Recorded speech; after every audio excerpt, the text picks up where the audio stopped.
With the release of Grand Blue Fantasy vs. Rising, there's a lot of new players joining the game. A lot of people have bought the game as well, and they're looking for a character to main. Narmaya draws a lot of people, but is a very intimidating character, being a stance character. This guide is a basic guide in hopes to make a very basic game plan that everybody can use to start picking up the character and hopefully build off of, so that you can eventually become a very good player on your own. This guide will be split off into 3 main sections: the super beginner, beginner, and intermediate sections. Starting with the super beginner section, we have key normals, which are going to be 5M, 2H, 5P, 2M, and 2P. These key specials are going to be Misfinder and DP.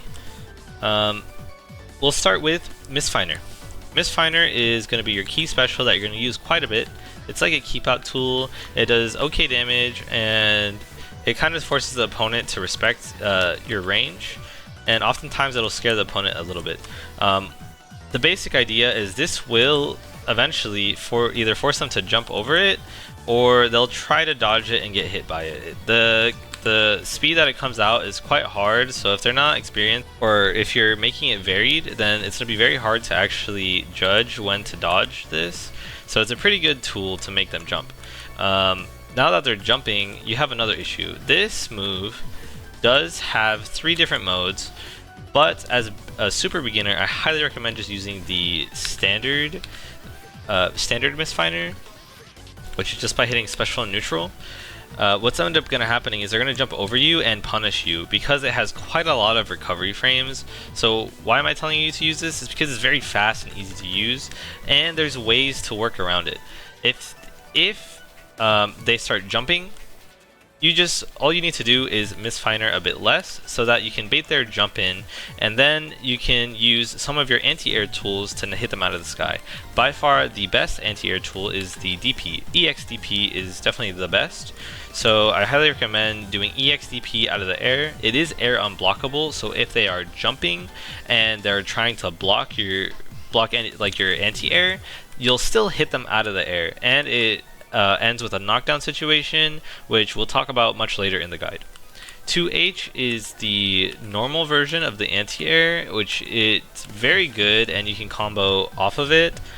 The main reason why I put it as not as important as the DP is because DP should be your primary tool to anti-air, and the 2H should be your secondary tool just in case your DP is on cooldown. 5M is a very good keep away tool, so if they're trying to run in and you're kind of scared of the range they're at, you can kind of see that it's a bit too close to actually use Misfinder, because they can run up and hit you, or maybe they walk up a little bit and they have a little bit better range than you. So 5M is a good way to keep them at bay, and it's alright on whiff. It has a pretty decent recovery, so I highly recommend just throwing this out in neutral a lot to make sure that they stop running in, and use this in conjunction with Misfinder to keep them at the range that you kind of want them, so you can poke them out. 2M is also a pretty good low poke. If you think if they keep running and blocking, or running and running back, trying to do these footsie things, you can kind of hit them every once in a while with a low medium. It has pretty good range. The next 2 moves I would say are defense tools. They can be used up close, which is their main purpose, but oftentimes as Narmaya, you're not going to be the one running up yet.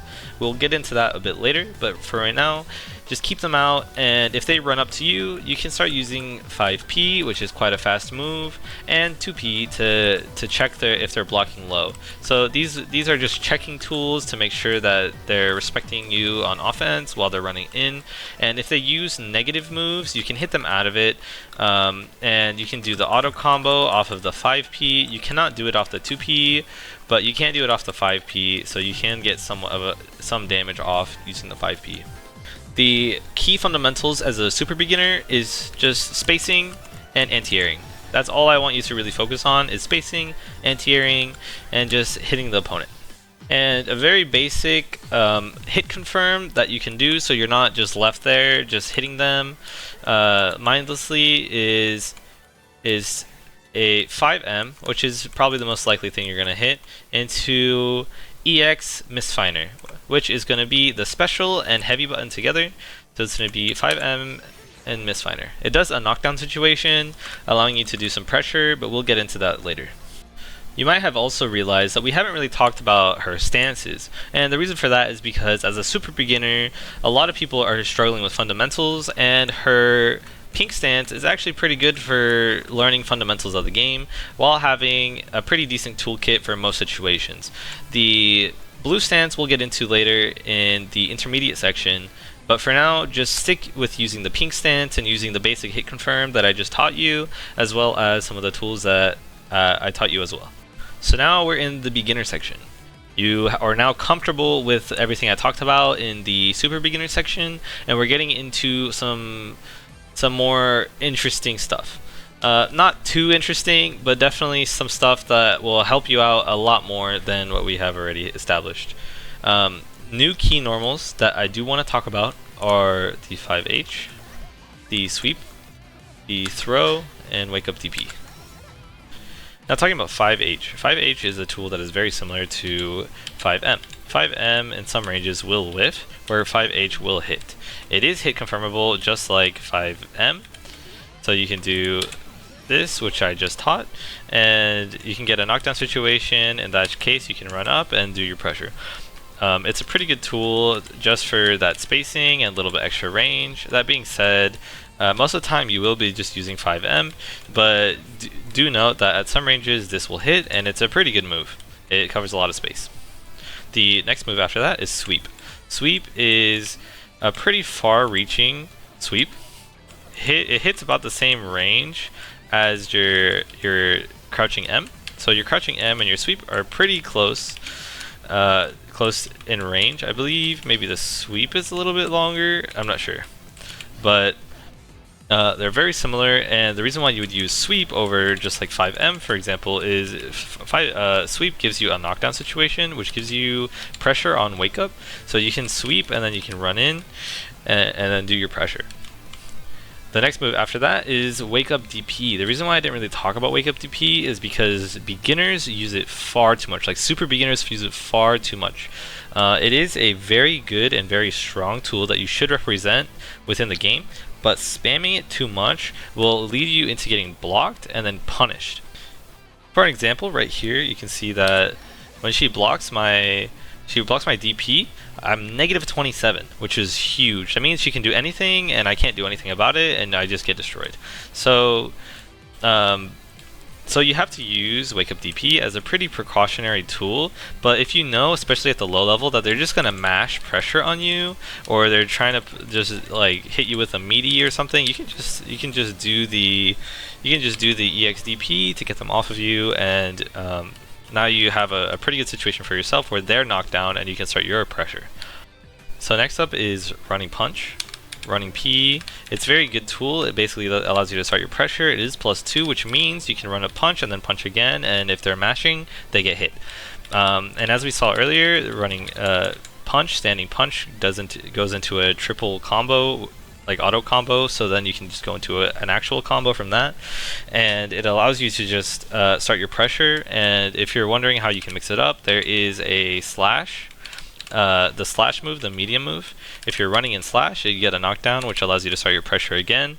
And the other thing is if they are conditioned to start down backing this, you can still run a punch to get those plus frames and possibly try to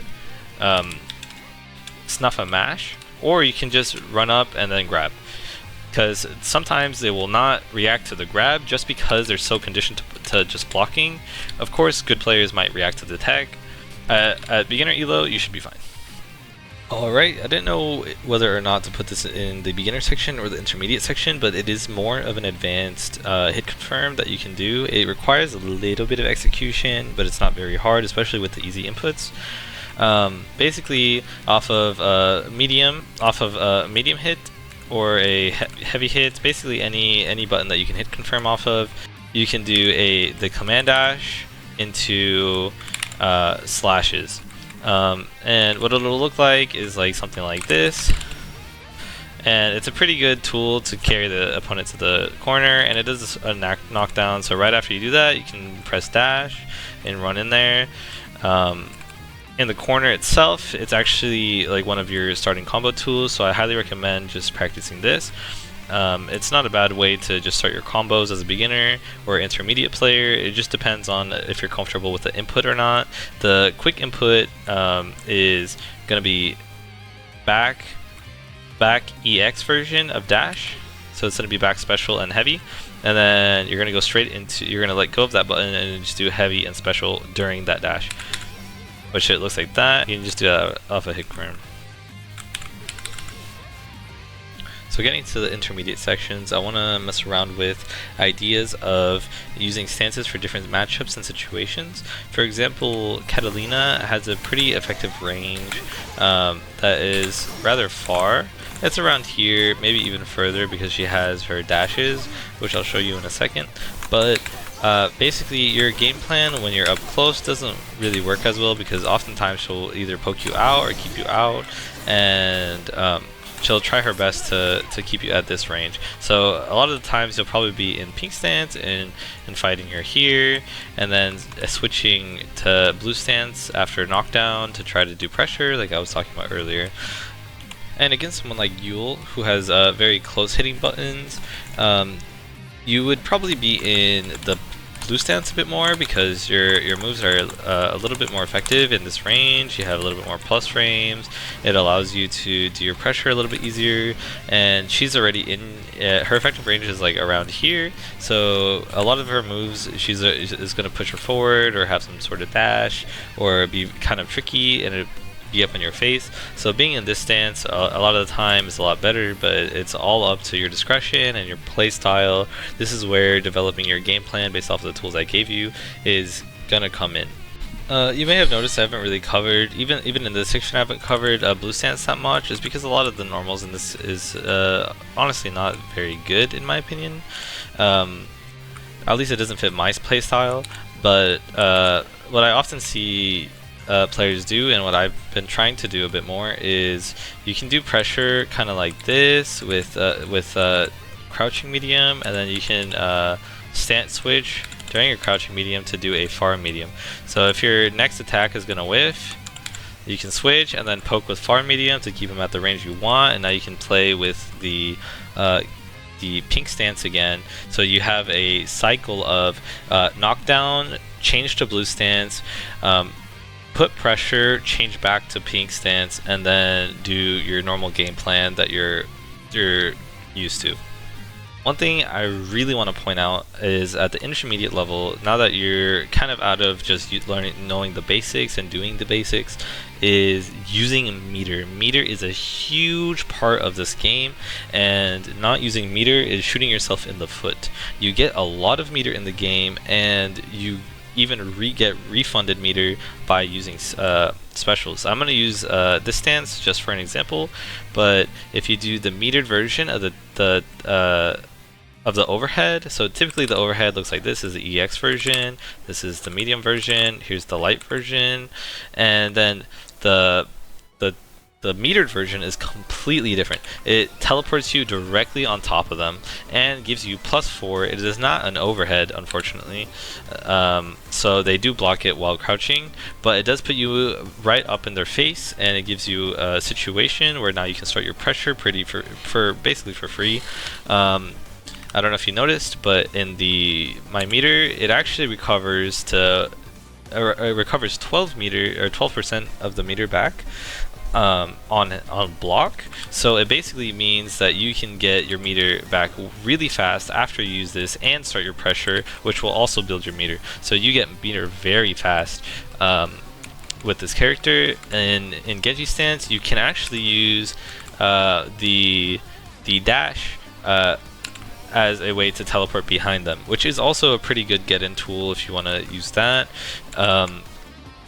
But really want you to use meter either to get in, or maybe if you're trying to keep out, maybe you use meter on your EX slash. And the reason why you would do this is, let's say you just used EX slash, you can use the metered while it's on cooldown. So for example, right here, if I use the EX version of slash, it's on cooldown, but I can still use the metered version in order to snuff them out. And the cooldown actually refreshes at a pretty decent speed after that. If you notice here, it's pretty slow. It's around the same afterwards, maybe a little slower, but the fact that you can actually do another slash even when it's on cooldown, it means you can threaten situations that you couldn't threaten before. If you had no meter and you had used EX slash, that means you have no more slashes, and now your game plan is reduced a little bit down, so that now you have to rely a lot more on your normals, and then you can still do your anti-airs, but they are going to be a lot less willing to jump, especially if they have their own specials that can deal with your normals a lot better. So the last thing I want to leave you with is two very basic combos that you can use based off of the two hit confirms that I taught you, which is standing medium into EX slash, and also standing medium into slashes. In my personal opinion, I think the slashes is much better confirm.